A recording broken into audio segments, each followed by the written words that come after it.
O disco mais extremo lançado na Grã-Bretanha em 1971 não contém bateria. Não tem guitarra distorcida.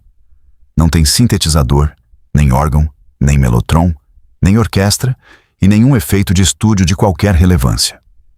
Tem 2 violões, um violino, um baixo, uma flauta, um oboé, alguma percussão de mão e 2 vozes.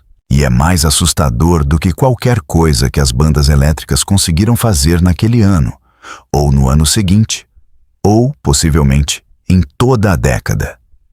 O disco é First Utterance, do Comus. E nos mesmos 12 meses em que ele não vendeu quase nada, um álbum cujo primeiro lado é uma suíte de 20 minutos sobre um tatu mecânico blindado emergindo de um vulcão, chegou ao primeiro lugar nas paradas britânicas. Quero colocar esses 2 fatos lado a lado pelos próximos 40 minutos, porque entre eles reside a decisão mais consequente que o rock progressivo já tomou. E ela não foi tomada conscientemente, e quase ninguém fala sobre isso. A narrativa padrão sobre os álbuns perdidos de 1971 diz que eles eram desafiadores demais, muito à frente de seu tempo, exigentes demais para um público que queria algo mais fácil. Acho que esse relato não está apenas errado, mas invertido, e acho que você pode ouvir que está invertido se colocar os discos para tocar. Spring não é desafiador. É lento, melódico e mergulhado em cordas. Fúcsia é lúdico. MacDonald and Giles chega a ser encantador. Estes não são discos difíceis. A maioria deles é consideravelmente mais fácil de ouvir do que Tarkus, que vendeu horrores, ou Pound Hearts, que termina com 23 minutos sobre um faroleiro enlouquecendo, ou Aqualung, ou Nursery Crime, que abre com um menino tendo sua cabeça arrancada por um martelo de croquet. Portanto, a dificuldade não é a variável.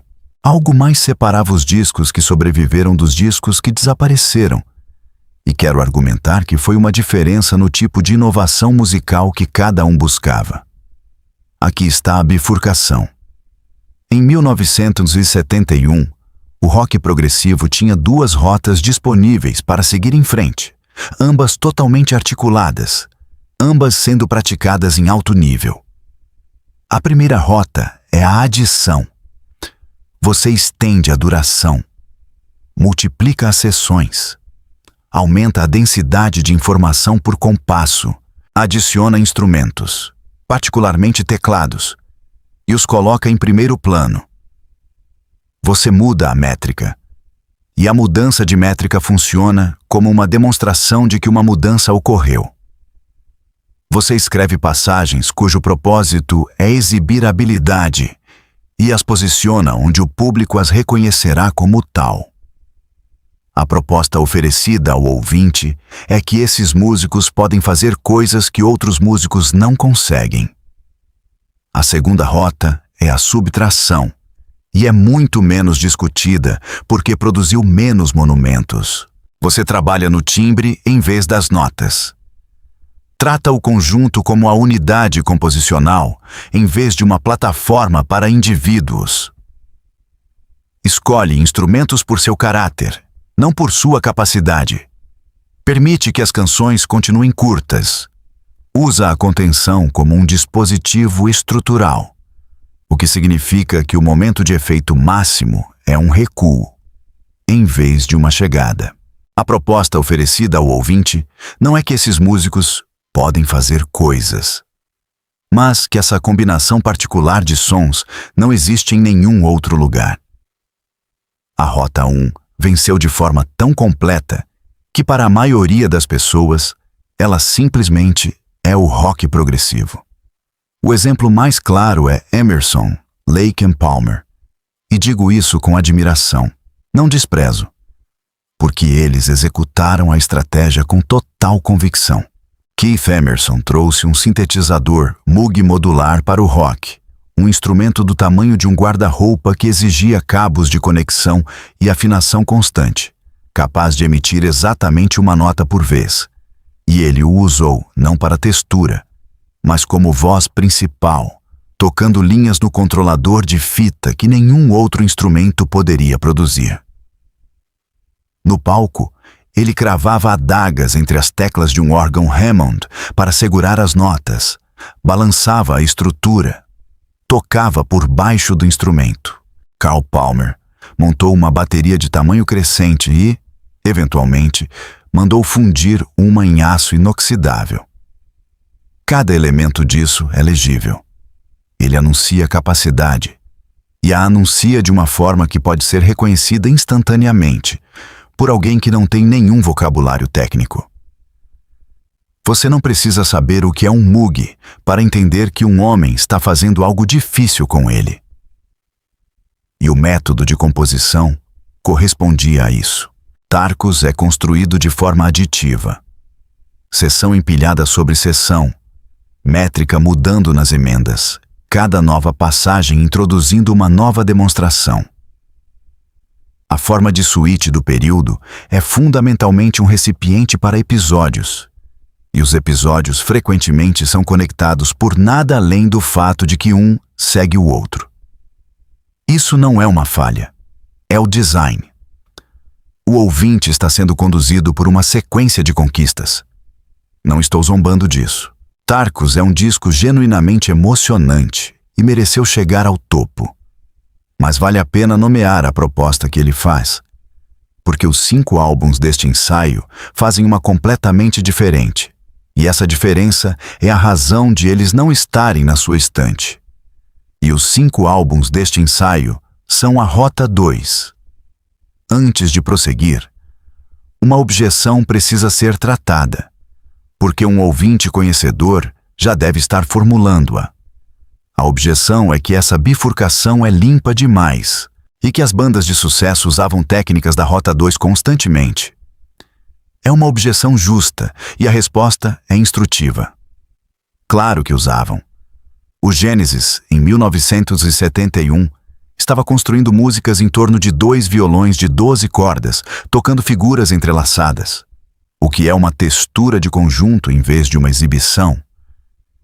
E o trabalho de Tony Banks, com o Mellotron, no disco seguinte, está entre os usos mais atmosféricos desse instrumento por qualquer pessoa.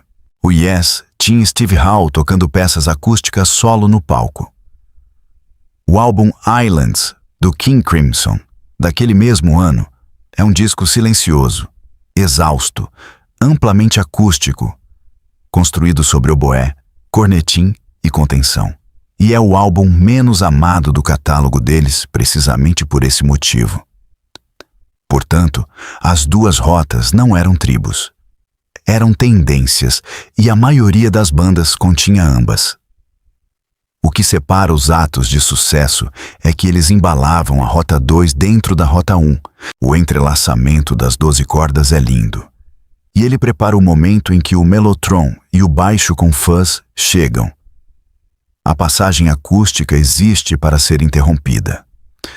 A textura é implantada como preparação e a recompensa é sempre uma escalada, porque a recompensa tem que ser visível lá do fundo do salão. Os 5 discos deste ensaio não embalam isso dentro de nada. A textura não é a preparação, é o destino. Não há chegada para se preparar, o que significa que não há nada para vender em uma fotografia e nada para antecipar em uma resenha. E um disco sem escalada é um disco sem trailer. Essa é a distinção real, e ela é mais sutil e mais contundente do que a habitual, porque significa que essas bandas não estavam fazendo algo que as bandas de sucesso não conseguiam fazer. Elas estavam fazendo algo que as bandas de sucesso faziam o tempo todo, mas recusando-se a converter isso em espetáculo. Deixe-me demonstrar, começando pelo comus, onde o argumento é mais claro. Uma palavra primeiro sobre o nome, porque a narrativa padrão erra a fonte, e a fonte muda tudo. Comus não é uma invocação genérica ao paganismo. Comus é um personagem em uma peça de máscaras escrita por John Milton em 1634. Filho de Baco e Circe, que intercepta uma jovem perdida em um bosque. imobiliza-a em uma cadeira encantada e tenta convencê-la a abandonar sua castidade. Milton dá ao tentador os melhores discursos. A mulher é resgatada e, em um detalhe que todos esquecem, nunca é realmente libertada da cadeira. Aquele é um texto inglês específico do século XVII sobre coerção, argumento e restrição em uma floresta. E uma vez que você sabe que essa é a fonte, a fixação do álbum em perseguição, violação e confinamento soa como uma interpretação literária, em vez de choque pelo choque. Agora, a música. Como um disco sem bateria gera tanta violência? A resposta é que os violões são a percussão. Roger Wooton e Glenn Goring tocam com um ataque de mão direita extremamente forte, perto da ponte, para que cada batida tenha um transiente agudo o suficiente para funcionar ritmicamente. E as figuras que tocam não são acompanhamentos dedilhados, mas padrões entrelaçados que se travam da mesma forma que os membros de um baterista. O violino de Colin Pearson é usado quase inteiramente contra sua própria natureza. Raspado, cerrado, tocado no topo do registro e frequentemente como uma fonte de ruído em vez de tom. O baixo de Andy Halaby funciona como um bordão e uma âncora, em vez de uma voz melódica. E a arquitetura vocal é o mecanismo que causa o dano real. Wooton canta em um registro rasgado, animal, que soa quase fora de controle. Bob Watson responde a ele com um soprano claro e preciso, e os dois harmonizam. Esse é o truque todo. Os momentos mais bonitos do disco estão atrelados ao material mais feio, e um não anula o outro. Quero corrigir o crédito aqui, porque quase todos os relatos deste álbum chamam-na de Bob Watson e sugerem um cantor masculino. Ela era Bob Watson, e ela é metade do design do álbum. Agora note o que está ausente. Não há um solo em First Utterance no sentido de exibição. Ninguém dá um passo à frente. Nada é demonstrado. Cada efeito é alcançado através do timbre, através da feiura ou beleza específica de um som particular e através do entrosamento do conjunto. Esta é a Rota 2, em sua forma mais pura disponível. E produziu um disco que, 50 anos depois, ainda é genuinamente perturbador. O que é mais do que se pode dizer de muita música elétrica do mesmo período. O pós-vida do disco também é instrutivo.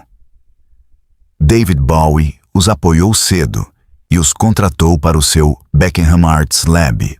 Nos anos 90, David Tibet, do Current 93, relançou o disco e um gênero foi construído retroativamente a partir dele.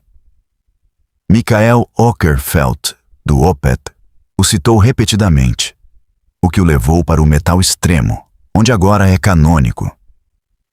Cada uma dessas redescobertas veio de músicos que trabalham em tradições baseadas na textura e não no virtuosismo, o que não é coincidência. Segundo álbum, Spring, pelo selo Neon da RCA, 1971. Aqui, a Rota 2 é personificada em uma máquina. O Spring construiu seu disco sobre 3 mellotrons, e o mellotron é um instrumento anti-virtuoso, uma afirmação que preciso justificar tecnicamente. Sob cada tecla de um mellotron reside um pedaço de fita magnética, contendo-se a gravação de um instrumento real tocando aquela nota. Pressionar a tecla arrasta a fita por uma cabeça de leitura. Soltá-la faz a fita retornar ao início. Cada nota, portanto, dura cerca de 8 segundos e para, quer a frase tenha terminado ou não. As fitas esticam. A máquina sai de afinação conforme a sala esquenta. A ação das teclas é pesada e lenta, e passagens rápidas são fisicamente impossíveis. Você não consegue se exibir em um mellotron. Ele não deixa. Cada característica do instrumento, o limite de 8 segundos, a oscilação, o desvio de afinação. O peso das teclas é um obstáculo à exibição e um presente para essa atmosfera. A maioria das bandas do período entendia isso e o usava como um enfeite. 3 ou 4 compassos de cordas em massa em um clímax, antes de retornar ao Hammond para o trabalho real. O Spring fez dele a base, tocada por Kipps Brown e Ray Martinez, e o resultado é um disco em que o movimento harmônico é lento, porque o instrumento é lento. Em que nada é rápido, porque nada pode ser, e em que o conteúdo emocional chega inteiramente através do caráter de uma gravação degradada de uma seção de cordas. Essa é uma decisão composicional sobre timbre, e é o oposto do que estava vencendo na época. 2 fatos que a narrativa padrão omite. O produtor era Gus Dudgeon, que naquele momento produzia os discos de maior sucesso comercial de Elton John. Então, esta não era uma banda abandonada em um armário. E o baterista era Pick Withers, que 8 anos depois se juntou ao Dire Straits e tocou em Sultans of Swing. O cantor, Pat Moran, tornou-se um importante produtor e engenheiro, trabalhando com Robert Plant. Eles não eram incompetentes. Terceiro, Gracious. E este é a exceção que mantém o argumento honesto. O segundo álbum deles, This Is Gracious, saiu pela Philips em 1972, não 1971. E o primeiro, pela Vertigo, é o lançamento de 1970. Já que estou nisso, a hierarquia dos selos é rotineiramente dita ao contrário. Vertigo era o selo, Philips, e por trás dela, a Phonogram era a matriz e não o inverso. E os nomes são Alan Calderoy na guitarra e Martin Kitcat nos teclados, não as versões que circulam em transcrições. Agora, a parte honesta. O Gracious não é Rota 2. Eles são Rota 1 e falham de qualquer maneira. A peça central deles é Supernova, uma suíte que ocupa quase todo um lado e tudo nela pertence à tradição aditiva. Passagens baseadas em riffs pesados, dando lugar a sessões de influência clássica. Longos episódios instrumentais nos quais a guitarra e os teclados duelam extensivamente. Mudanças dinâmicas, exatamente do tipo que se anunciam como eventos. Esta é uma banda em busca do espetáculo, de forma competente e com convicção real, e há uma crueza em seu toque. Uma urgência não polida que a maioria de seus contemporâneos mais bem financiados já havia perdido. Portanto, se minha tese fosse uma lei, o Gracious a quebraria. Eles fizeram a coisa visível e desapareceram do mesmo jeito. Eu os mantenho no ensaio por esse motivo. Uma bifurcação na estrada explica por que um caminho estava lotado e o outro estava vazio. Não explica cada indivíduo que caminhou por qualquer um dos caminhos.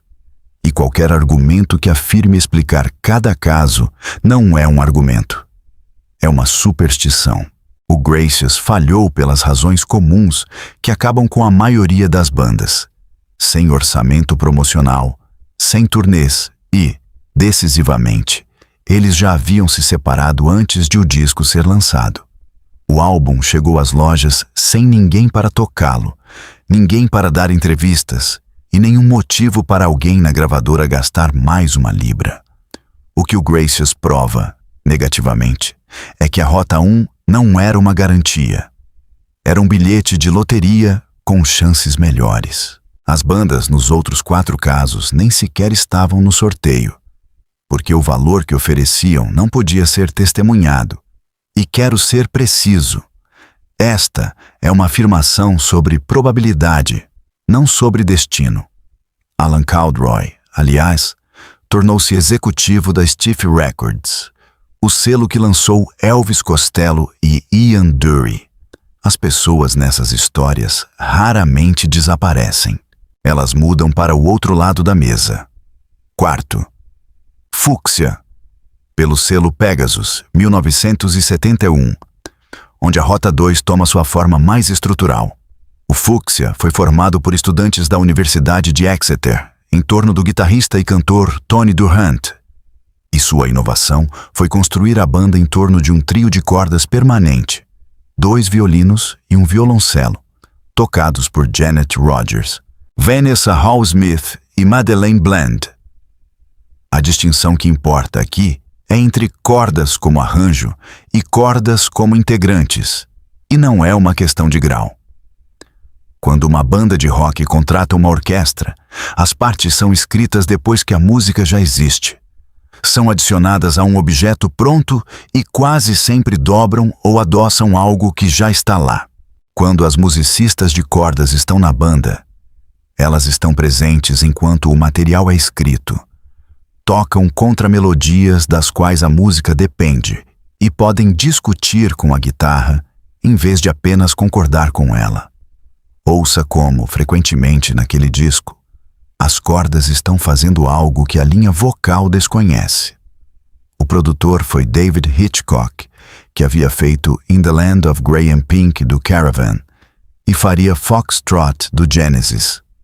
Então, novamente, não se trata de amadorismo. E quinto, MacDonald & Giles, que requer uma correção de data e depois um veredito indelicado. Primeiro, a correção. Este álbum é habitualmente listado como 1971 e, nos Estados Unidos, ele foi pela Cotillion. Na Grã-Bretanha, apareceu pela Island no finalzinho de 1970. Então, os 2 discos nesta lista com problemas de data são este e o Gracious, e prefiro declará-los claramente do que suavizá-los em um ano arrumadinho, porque 1971 é uma moldura conveniente e não uma fronteira real. Ian MacDonald e Michael Giles foram membros fundadores do King Crimson. MacDonald tocou saxofone, flauta e mellotron em In the Court of the Crimson King, o que significa que o som que a maioria das pessoas identifica como aquele álbum é dele. Giles tocava bateria com uma elasticidade que quase ninguém no gênero igualava. Ambos saíram em dezembro de 1969, exaustos das turnês e inquietos com o rumo da música, e fizeram um álbum juntos, com Peter Giles no baixo e Steve Winwood como convidado nos teclados. É um disco caloroso, pastoral, melódico e muitas vezes engraçado.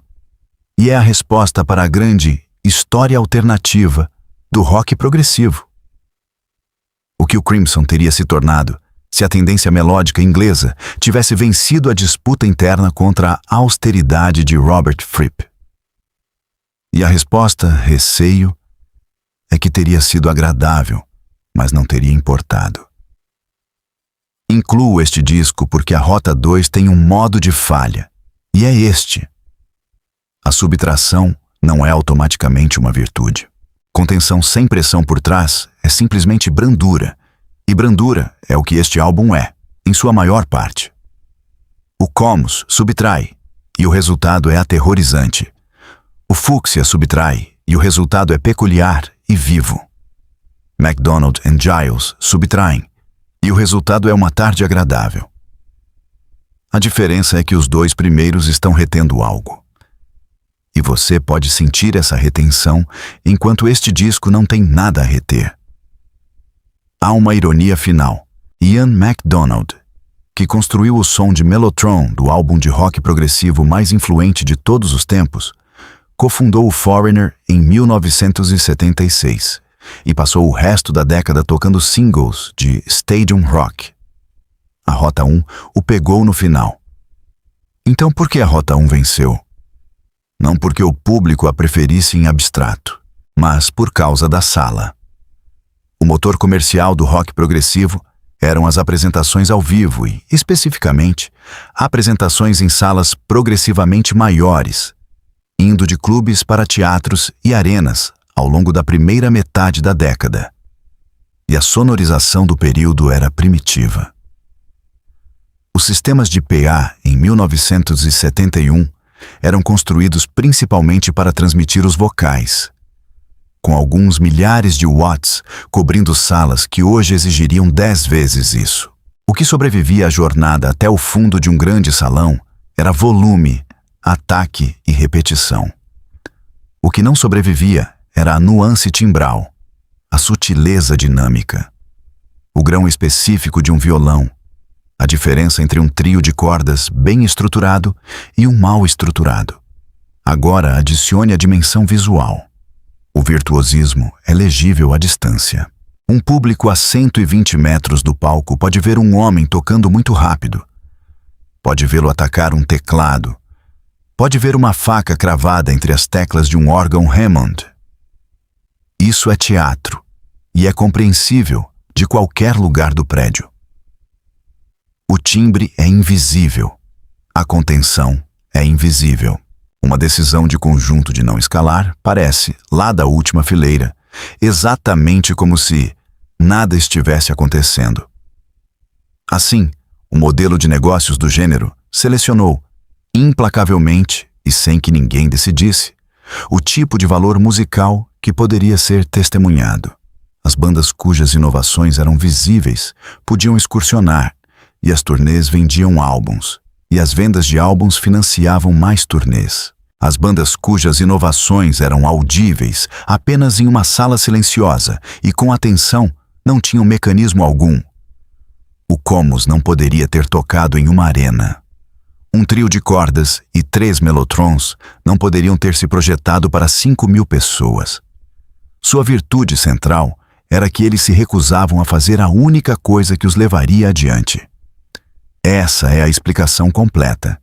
E note que ela não contém vilões nem falha de gosto do público. É um fato acústico e econômico sobre salas. O que me leva à última coisa. O que aconteceu com a Rota 2? Porque ela não morreu. Ela ficou adormecida por cerca de 20 anos e depois retornou. E quando retornou, dominou. O Talk Talk fez Spirit of Eden em 1988 e Laughingstock em 1991, discos construídos inteiramente sobre timbre, silêncio, improvisação de conjunto e contenção. Com orçamento de banda de rock comercial e nenhum interesse em exibição. O Bark Psychosis fez Rex em 1994, o disco do qual Simon Reynolds derivou o termo post-rock. O Godspeed You, Black Emperor, construiu uma carreira em acumulação lenta e instrumentistas de cordas que são membros do grupo, em vez de contratados. O Mellotron, o instrumento no qual não se pode dar show, tornou-se um objeto de fetiche para uma geração de produtores, precisamente por causa de suas limitações. O Current 93 relançou o Comus e toda uma tradição de música acústica sombria se seguiu. O Radiohead construiu a segunda metade de sua carreira na textura, em vez do virtuosismo técnico.